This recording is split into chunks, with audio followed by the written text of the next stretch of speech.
Hola a todos, ¿cómo están? Espero que muy bien.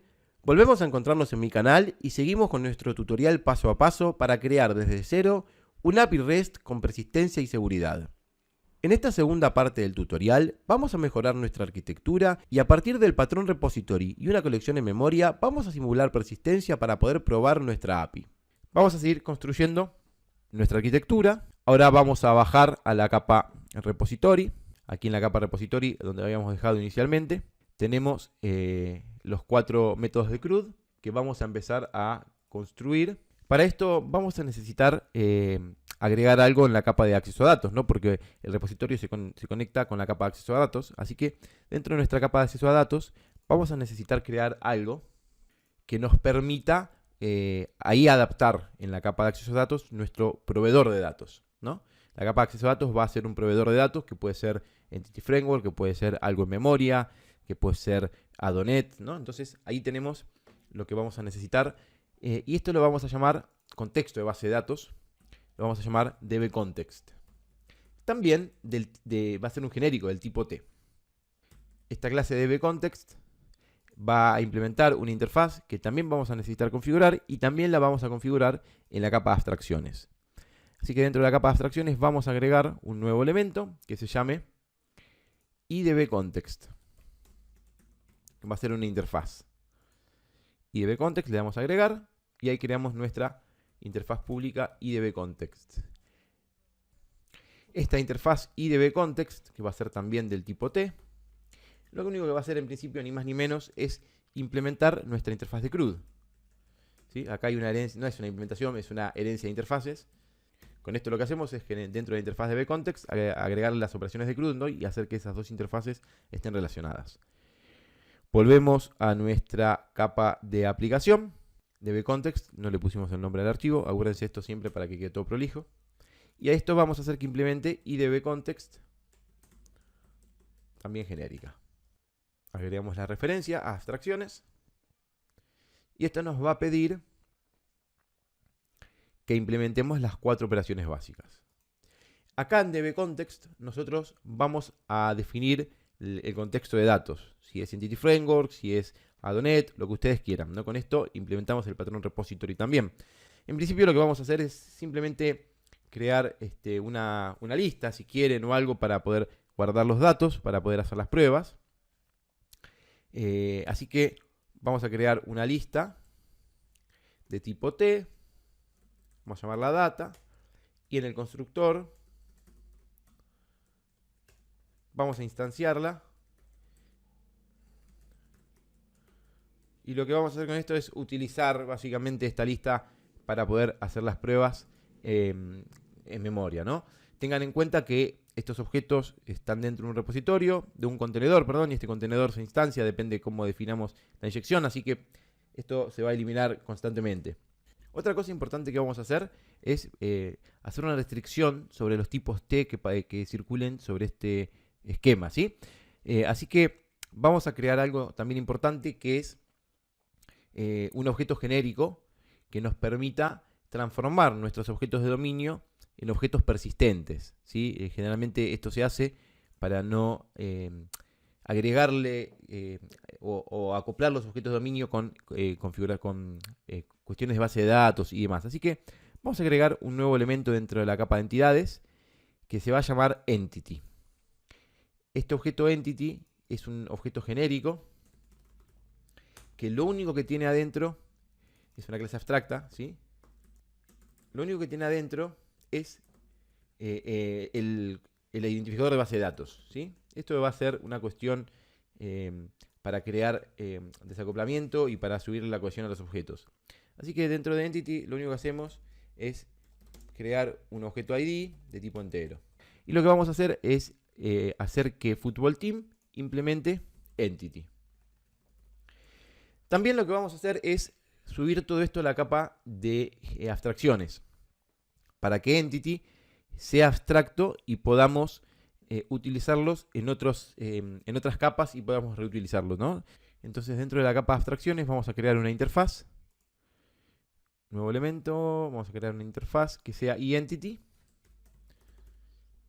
le damos a agregar Y Entity, esta interfaz también lo único que va a tener es la firma para los identificadores, ¿sí?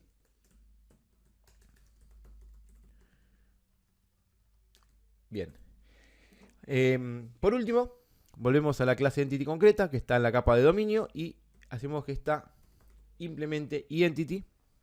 Entonces ahora sí nos queda todo asociado con un nivel más alto de abstracción, ¿sí? Lo concreto es del dominio, pero ese Entity yo lo puedo utilizar en cualquier otro lugar sin depender específicamente del objeto de dominio. De esta manera, lo que tendríamos que comenzar a hacer es hacer restricciones sobre nuestros objetos genéricos. Entonces empezamos por la capa de aplicación y acá arriba, donde implementamos la herencia y la aplicación de la interfaz, perdón, le vamos a poner where_t, dos puntos, y entity. Esto significa que solamente van a poder ingresar a la capa de aplicación objetos que sean de tipo entity. Esta restricción la vamos a aplicar también en la capa de repositorio, también en la capa de acceso a datos, ¿sí? En principio, con esto nos aseguramos que todos los objetos que entren aquí sean del tipo entity. Y ahora vamos a poder aprovechar, ¿no? Sabiendo los genéricos, cuáles son los atributos principales que necesitamos en esta capa. Por ejemplo, el ID. Así que con esto nosotros vamos a poder, por ejemplo, buscar dentro de nuestros datos. Necesitamos importar LinkQ para que esto funcione. Entonces ahora sí, tenemos LinkQ. Entonces ponemos where, por ejemplo, u.id.equals ID. Entonces con esto voy a buscar a mi colección en memoria este objeto. Si lo encuentro, lo puedo eliminar. Entonces data.remove e. Esto que yo hice fue mostrarles cómo funciona, ¿no? Nuestra capa de contexto. Nuestro contexto de base de datos ahora es una lista. Después puede ser una conexión con SQL, puede ser Entity Framework, etc. Hay que agregarle first or default para que me traiga el objeto, ¿no? Si no, no iba a funcionar. Esto lo mismo vamos a hacerlo para el getAll. Nos devuelve toda la lista. El findById nos va a devolver lo mismo, where e.id.equals id. First or default nos devuelve un objeto de esa lista, si es que existe, y si no, nos devuelve un null. Y acá podríamos hacer, por ejemplo, if entity.id igual 0, .equals 0, es decir, que no tenga id porque es un objeto nuevo. Y si no, actualizarlo. Entonces, fíjense, ¿no? Recibo el objeto. Si el id es 0, entonces lo puedo insertar. Y si no, lo puedo actualizar, ¿no? Bueno, ahí más o menos dejamos y ahí ya está. Y con esto más o menos dejamos armado el ejemplo como para poder hacer las pruebas, porque después lo vamos a eliminar. Así que entonces tenemos todo esto. Volvemos al repositorio. En el repositorio vamos a necesitar inyectar el contexto.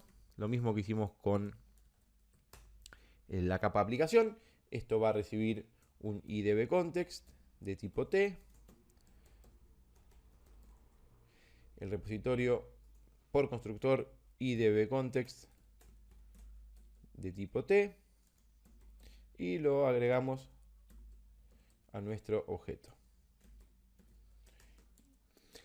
Y por último el pasamano. Lo mismo, del pasamano al contexto. Vamos a poner ctx.delete. Ejecutamos, ¿no? la adaptación. Lo mismo que hicimos en la capa de aplicación.